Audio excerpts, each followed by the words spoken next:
We entered into a bear market within small caps in January of this year.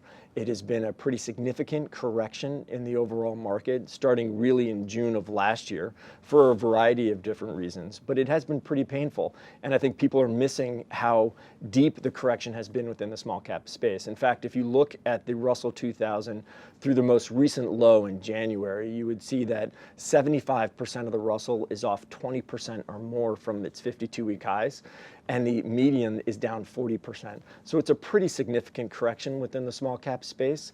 So the question really is, the bear market's awake, now what? Our research indicates that in 8 of the 9 previous bear markets within the Russell 2000, the market was up on average 17.4% in 12 months. Bear markets come and go. This bear market will eventually end, and I think it will end the momentum of passive management versus active management. So we think of it as an opportunity within the small cap space. So one of the things the market, I think, has been doing so far this year, and it might continue, has been over-discounting a potential recession in the United States and a global recession. There's been a lot of discussion about that given the return profile we've seen in the market, at least on a year-to-date basis.